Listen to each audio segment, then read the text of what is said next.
Welcome to the Caribbean Cricket Podcast, your one-stop shop for all things West Indies cricket. By the fans, for the fans.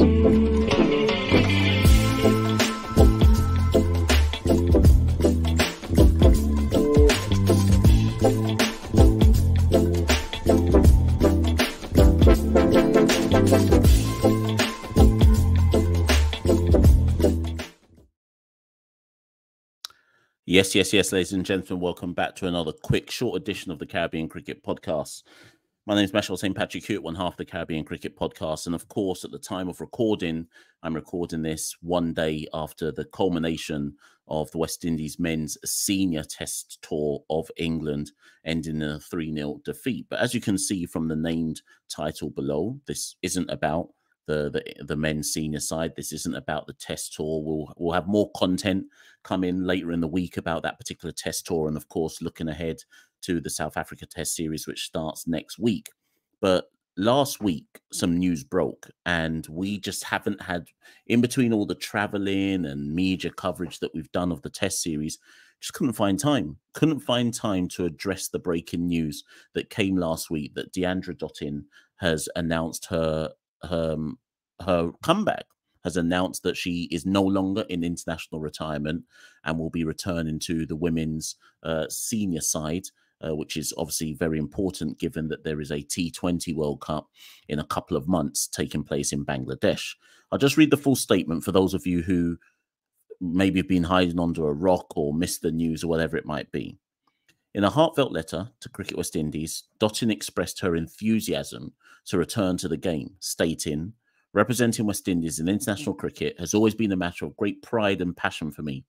After a period of reflection and thoughtful dialogue with various parties within Cricket West Indies, including Cricket West Indies President Dr. Kishore Shallow, I am pleased to inform you that I am eager to return to the game that I love and contribute my utmost to the West Indies women's team across all formats with immediate effect."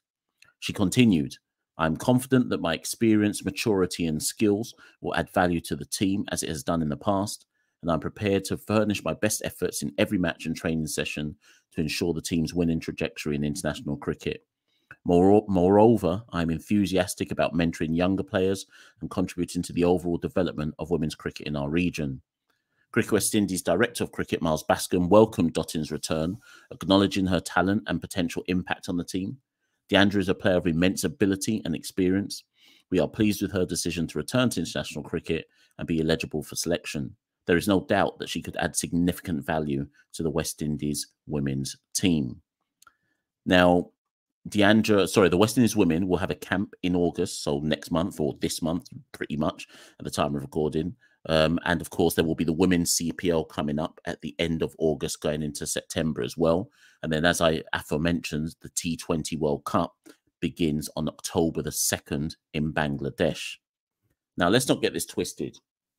It's been 2 years since Deandra last represented the West Indies women's team. For those of you who don't remember, she dropped her retirement during the Commonwealth Games. Whilst on duty with Barbados, she dropped a letter and confirmed what was a rumour at the time, that she was stepping away from international cricket. And it was a huge blow. And we've seen in the 2 years since Deandra stepping away from the side, yes, we had that World Cup where we surprised everyone and got to a semi-final. I'm trying to remember which World Cup that was. Was it in fact, it may even have been in 2022 when we got to a semi-final and nobody really expected that. But the West Indies women's team has been struggling in the context of outside of Hayley Matthews. Obviously, we know that Hayley Matthews has had an absolute stellar 12 to 18. Is it 12 months or is it 12 to 18 months? She's been in the form of her life. She's now recognized as one of the greats of the game. She's delivered on the potential that everybody always knew she had. And of course, she is the captain of the West Indies senior women's side. However, when Hayley hasn't fired, the team, more often than not, or you could argue nearly 100% of the time, has struggled to get wins over the line if Hayley has not contributed. Now, bear in mind that Hayley is, of course, an all-rounder. She's our best batter. She's also our best bowler, you could argue. And once Deandra stepped away, Anissa Mohammed had stepped away, Stefani Taylor had her injury issues. So Hayley has had to essentially lead a team that is in a level of transition that didn't have or was missing experience. I mean, it had experience, but I mean top quality experience at the top levels of the international game. Stefani Taylor looks like she's, I wouldn't say she's back to her old self. I think Stefani Taylor at her prime compared to where she is at now, given the years of injuries as well. In the context of those injuries, she looks to be back to her best within that given context. But we've had very few players that have kind of followed Hayley Matthews in a slipstream, not to be as good as Hayley Matthews, that's not realistic, but almost be carried along in the Hayley Matthews slipstream and up to their levels. So what we found in the last particularly 6 months to 1 year is that really the only contributions we can see from a batting perspective are from Hayley, Stefani, and Shemaine Campbell. They're the big three in the team right now. So Deandra announcing a U-turn on an international retirement is an absolute, it's an absolute coup. We're talking about someone, lest people forget, Deandra Dottin, 143 ODIs, averages 31 in the context of the women's game, 322 50s. In T20s, given the upcoming T20 World Cup, we know how explosive Deandra Dottin is. It's why she has the moniker World Boss. She averages 26 after 127 T20 internationals, 200s. I believe she's the only woman to have 200s, and 12 50s, notwithstanding the fact that Deandra is also, if she's fit, a very good all-rounder as well. Right arm, medium pace. Going to call it medium fast, let's call it medium, but medium fast if you want, right? So Deandra returning adds so many facets to the benefit of the women's senior side. Deandra's 33 now, but that doesn't mean anything. I would expect Deandra to play this T20 World Cup. I would expect her to play the next 50 over World Cup and possibly even the next T20 World Cup after that one, after this one coming up this year. So there's plenty of years, at least 4. If Deandra is hungry enough, there's at least 4 more years. You could argue that she could give the West Indies women's team before she possibly decided to step away, maybe even 5, but we shall see, right? So the big question that people have to ask themselves is, with Deandra coming back, where does she come back? Because in the past, what happened when Deandra and Hayley and Stefani were all in the team together is we were often stuck in this conundrum of, do we front load the side? So do we have Stefani, Hayley, Deandra all in the top 3?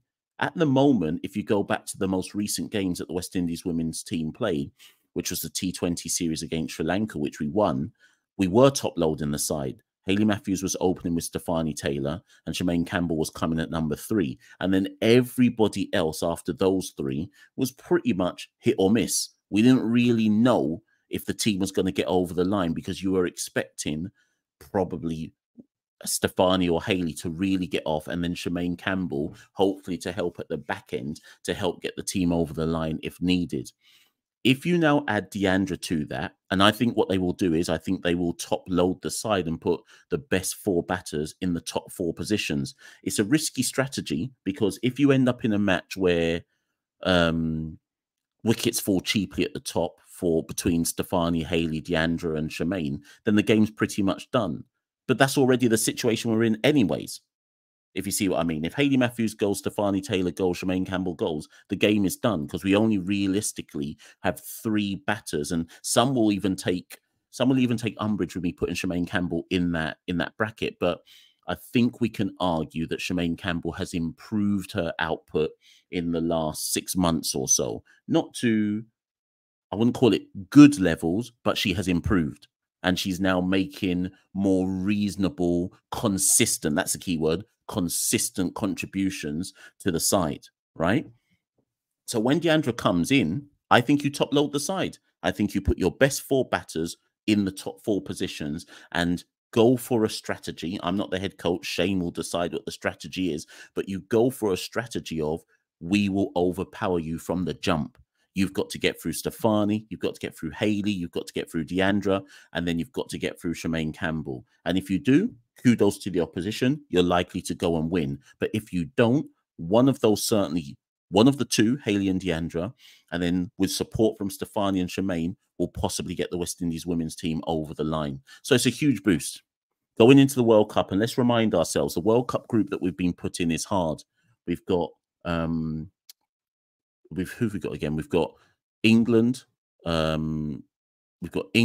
South Africa, Scotland, and I want to say Bangladesh. I want to say the home team is in that competition. I should probably go and double check, but I want to say that Bangladesh are in that as well. Let me just quickly go and check that, people, because I don't want to. I hope I haven't told you lots of wrong information. Let me just double check that. Yeah, Bangladesh, I was right. So England, Scotland, Bangladesh, and South Africa. Top two go through from that group. So pretty much on paper, you know that it's going to be England. England 100% take one of those top two spots. You would then assume that the next spot is a showdown between us and South Africa. Our first game in that T20 World Cup is South Africa. So again, I'm not saying Deandra's back, now we're up and we can suddenly make a huge impact on the World Cup. But what I am saying is it definitely puts us in a better position than we were prior to going into the World Cup. The question mark, though, is as follows. How fit is Deandra Dottin? How ready is Deandra Dottin? She may be mentally ready. She may be zoned, but she may be zoned back in to come and play for the West Indies women's side. And there's that fear in my mind that I'm talking about the Deandra Dottin who was the world boss 2 to 3 years ago, who was feared in the women's game, who people knew that if Deandra got in, she would take the game away from you and very quickly. That's the Deandra Dottin I'm talking about. But how much cricket has Deandra Dottin played in the last year? Since CPL last year, when she was playing for Trinidad and Tobago, the women's team, Knight Riders women's team, what has she really done? I know she played in the 100 last year, in the women's 100, but unless I'm mistaken, she's not in the women's 100 this year. Obviously, somebody's probably going to correct me and say, no, Mash, she is. She wasn't. She didn't play. If I'm again, unless I'm mistaken, she wasn't in the women's, or is she in the women's Big Bash? So Deandra, to my mind, hasn't had much cricket, obviously not internationally, but also not franchise-wise in the last coming up to a year. And you could be the greatest women's player in the world without significant, consistent consistent cricket. No matter how good you are, how match ready are you really? The women's next engagement, who have we got next? We've got some warm-up games, I think. So again, that press release said that we're in camp. Let me go back to that press release. The women are in camp in August. Obviously, the women's 100 is going on right now. The women have a camp in August, so you'd assume Deandra will be there. But after that August camp, we then, our next engagement is the World Cup warm-up matches, which will be against India and Pakistan at the back end of September, start of October, and then straight into the World Cup. So like I say, Deandra's not going to get much game time. She's going to have to get game ready and get game ready exceptionally quickly. And I guess we have to err on the side of caution. I can talk about front loading the side. I can talk about her being the world boss. I can talk about how it's a great thing that she's returning back to the women's senior side. But we must err on the side of caution and accept she may not actually be ready to go straight back to the levels that we expect of her and that we are used to seeing from her.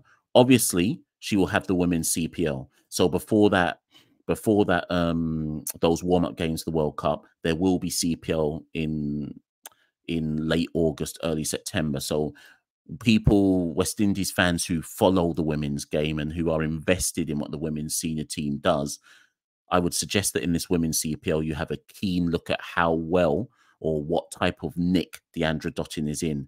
If she shows up in that CPL, and if it's not about whether she leads Trinbago to the win or not, that's irrelevant to me. But if her own personal form is on point in CPL, then we should have every reason to believe that the West Indies women's team can go to that T20 World Cup and stand up for the fight and possibly cause somewhat of an upset and overtake one of South Africa or England to make it through to the semis of the Women's World Cup.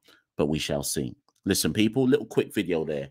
Get at me in the comments below. I know how some of you think that West Indies cricket is only about the men's teams and the men's A teams and the under-19 boys. Listen, unless you're following all of West Indies cricket, are you really a West Indies cricket fan? So if this is your first engagement with actually caring about women's cricket, then start locking in, people, because we got to rally around the women's side, the under-19 girls side, everybody. We rally around everybody. This ain't one side only that we look at. Get at me in the comments below. Let me know what you think about Deandra Dottin's return. Let's not go back over old ground about why she stepped away. The point is she's back now. Do you embrace it? And what do you think it should mean for the lineup of the West Indies women team? Would you top load it, or would you use Deandra's comeback to spread out the batting somewhat? Get me in the comments below. I've been Machel St. Patrick here at one half the Caribbean Cricket Podcast. You know the content can't done. We will be coming back with some test review stuff on your way out. Like, share, subscribe, road to 10K, all of that at Carib Cricket. All of the social handles and platforms, you know where they are. Just find us. Type in Caribbean Cricket Podcast. You must find us. And if you'd like to support the Caribbean Cricket Podcast, head to www.patreon.com/Carib Cricket. Any little bit helps and counts to keep us on this road. I'll be in Trinidad next week. For those who don't know, flying to Trinidad next week for that first test versus South Africa. So if you're a part of the Trinidad and Tobago cricket community, if you're a CCP follower out in Trinidad, link me. I'll be out there for about 10 days. Let's link up. Let's talk cricket. See you soon. We rule the cricket world. Now the rules seem coming. Welcome to the Caribbean Cricket Podcast, your one-stop shop for all things West Indies cricket. By the fans, for the fans.